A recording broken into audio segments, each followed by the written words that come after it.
Newly signed UFC featherweight Mark Striegl, man. That sounds so good, and it's good to be speaking with you, man. Headed into your debut. Thanks, bro. Thanks for having me, man. It's yeah, man, crazy times and just super excited for this opportunity. I see you got the beard fully grown in, man. You must be working hard. Yeah, man, you know how it is. I mean, I'm going up against a Russian with a beard, so I got to match his beard at least. Yeah, definitely. Now, I want to go back to the beginning of this. I was looking at the vlogs that you've been putting up, and man, it's been a wild ride. And I want you to tell everybody about how Korean Airlines screwed you in the beginning. Dude, so badly. Okay, so I was in Baguio and I had to go down to Manila from Baguio. I had to get a quarantine pass, all that stuff. And then when I got to Manila, I booked my flight for July 22nd. And I got to the airport. And when I got to the airport and I got to the Korean Airlines counter, the lady comes up to me and goes, "Where's your negative COVID test?" And I looked at her and I'm like, "Negative COVID test? What are you talking about?" And she says, "You need a negative COVID test to fly and enter Korea," because my layover was going to be in Korea. So I told her, I said, nobody informed me from Korean Airlines about this negative test that I needed to fly. Um, and basically, I spoke to a Korean travel agent, like a Korean representative on the phone a few days before my flight. And I asked specifically, are there any travel restrictions or anything I need upon flying? And they told me on the phone that I needed nothing, that I was okay to enter Korea and have a safe trip, basically. And then, surprise, surprise, I get to the airport and they're like, "Nope, you need a negative COVID test or you can't enter Korea. Bye bye." So, yeah, man, I missed my flight. Of course, I couldn't board. And then they told me that to make matters worse, they said that I need a negative test from one of like three super expensive hospitals in Manila. And that after I get my negative test results, that I would have to rebook my flight and fly within 48 hours of receiving the test results. So, it was oh, it was crazy, man. I scrambled. I was calling every single hospital, those three hospitals in Manila, trying to get someone to see me to get my test done. And, all of them were like, "Nope, we're fully booked. You can't, we're fully booked until next month, yada, yada." And then finally, I went into ER line at St. Luke's. I went into the ER line and I tried waiting for like an hour. And then I realized, like, crap, this is going to be like a 5 hour wait by the time they see me. And that I might even get COVID while I'm waiting, trying to get my test, because there were just so many people and it was so congested. And I'm like, I don't feel safe here. So I tried another hospital after St. Luke's. Then finally, the third and last hospital, same thing. I went through the ER route because I couldn't schedule anything over the phone. So I had to do the emergency line route. And then finally, the third hospital, I got a test done at like 2 a.m. and I got discharged at like 3. And then they told me the results would come out in 3 days. And then for some reason, I was like, you know what? I don't trust them. So I called them on the second day. And surprise, surprise, the results were already out. So then I had 48 hours to rebook my flight and fly out and leave the country, because those were the rules from the airline, that I had to fly within 48 hours of my test results. So, yeah, it was just a crazy roller coaster just to try to leave the country. Missed flight, and then finally was able to leave. I recommend people go watch Mark's vlog on his YouTube page, Thank man. you, It's bro. it's a little bit more detailed, and he's missing a couple parts where it's like, man, you went through some, let's say, some shit, man. Like, it Yeah, yeah, was yeah. terrible, man. If you were supposed to fly out that day, and then it just extended a few days later, and then you flew out, and man, it's crazy. But you got there to Vegas Yep, yep. 10 days after. You were offered a short notice fight for your debut. 3 days before that, you tested Yeah. positive for COVID. Man, how difficult was that to deal with, going through so much, and then and then getting signed, and then them telling you, man, you can't fight. Oh, it was, yeah, for sure. It was the ultimate like emotional roller coaster, man. I'm over here in Vegas by myself. I have relatives over here on my wife's side. Actually got to hang out with them today, which was nice.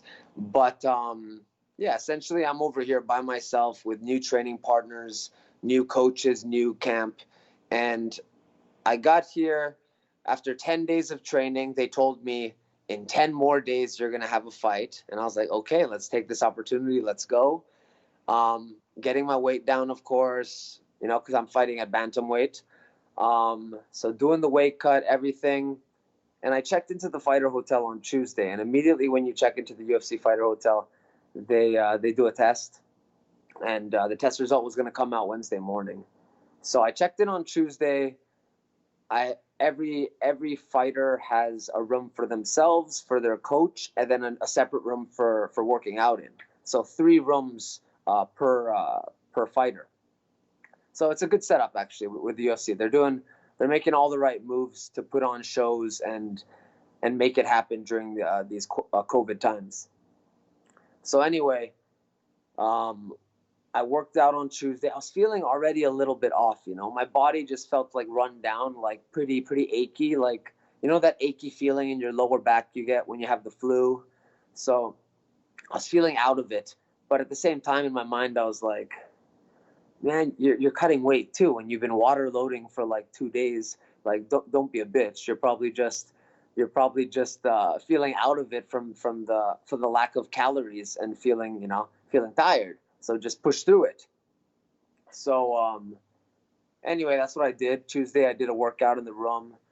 Felt tired, but okay. And then the next morning, Wednesday morning, I found out they called me in my room and said, "Yep, you tested positive.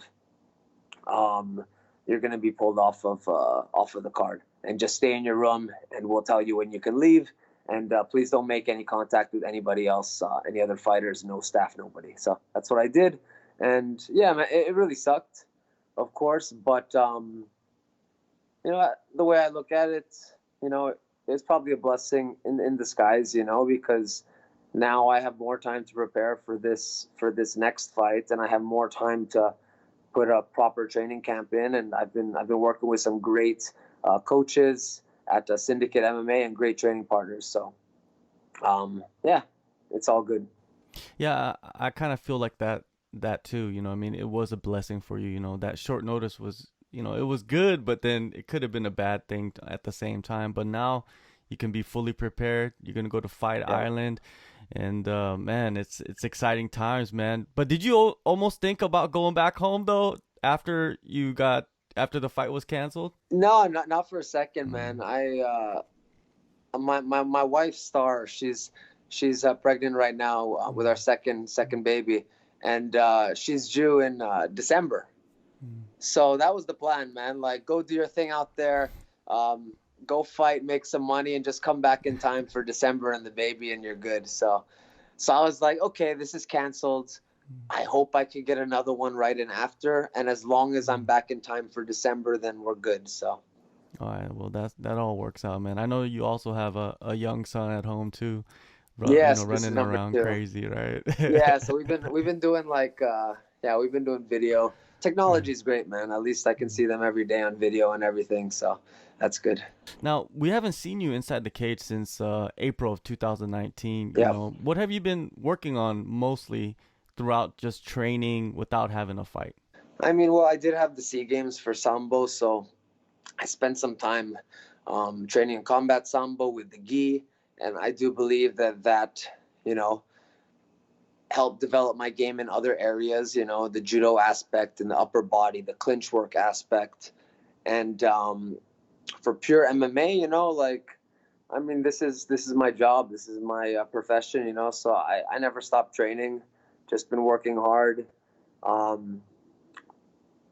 mean, yeah, been working hard, especially all of last year, and I've been training hard this whole year as the best I can. I mean, the reason I'm hesitant there because you try to make work with what you got during these COVID times, and a lot of us fighters, we were quarantined or stuck in some weird places and didn't have access to a gym. So at the start of quarantine, I was stuck in Baguio. Not stuck in Baguio, but I was with my family in Baguio, and I didn't have any training partners up there. But then I went down to Manila, got good training down there, And even though I was in Baguio and I didn't have training partners, I was still working out every day on my own and just making sure that I was in good shape and I'd be ready to take a fight if an opportunity did come up. The Sambo, the games. It's kind of weird how that works out because your UFC debut is against a Russian, and I believe he True. also has some Sambo background too. I'm not sure. I haven't seen anything online about his Sambo background, but he probably does because they all kind of do. So, but yeah, it's funny. I was supposed to fight Timur, and then now I'm fighting Said. I guess I was destined to fight a Russian, So it's yeah, it's funny. Yeah, it's been in the works for the last year. Now, Exactly. Said, man, you go back and you look at his previous fights. What do you see? Um, I see an explosive, unpredictable striker on the feet with some flashy kicks and spinning back fists, and rangy fighter, especially on the feet.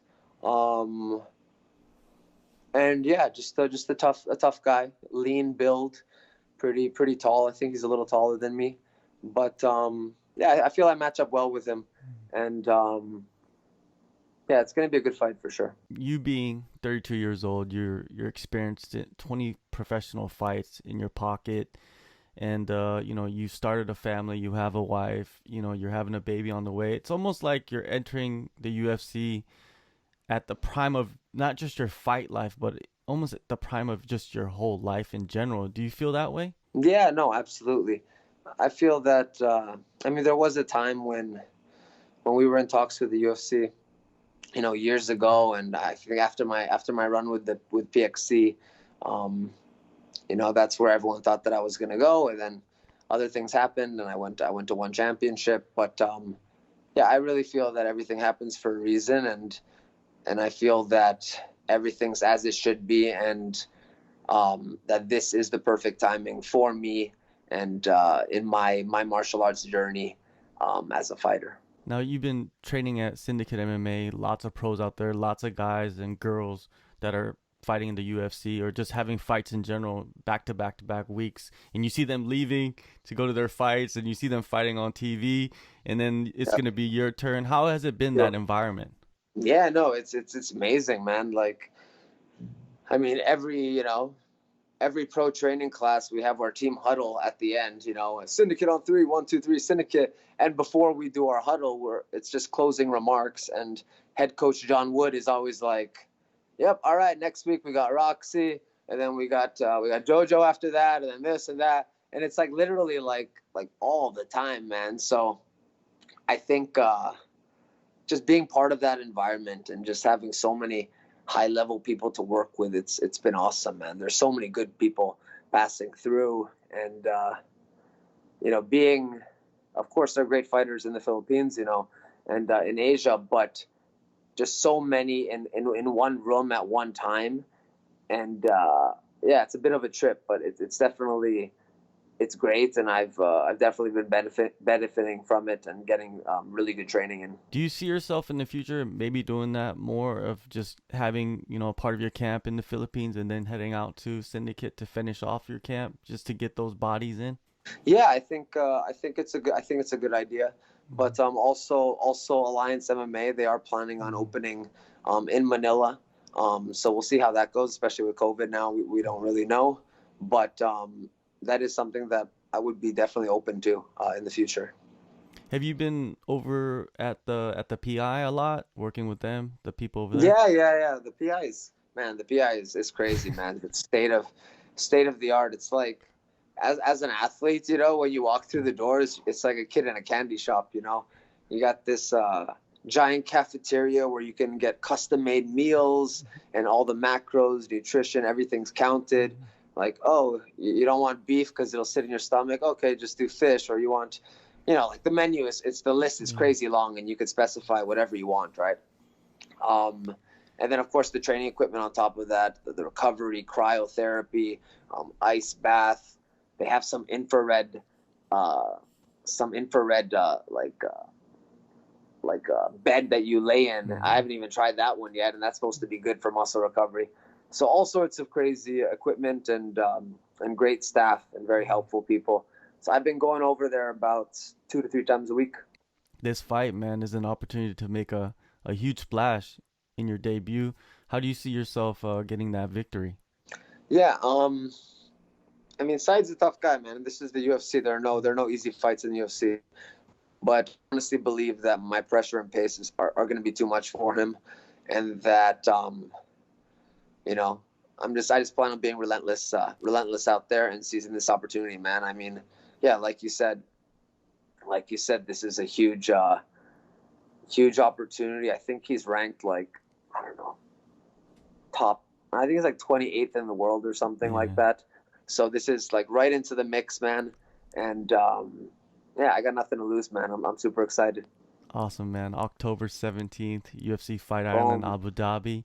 Mark, man, been interviewing you for the past couple of years, so I'm so happy, you know, just as a fan in general, and someone that is representing Asia, to be in the UFC and to make your run, man. Thank you so much. Dude, I appreciate it, man. Thank you, man. Always fun chatting with you, bro. Hey guys, Sasha Platnikoff here, letting you know to tune in to SCMP Post Fight for all your weekly martial arts news.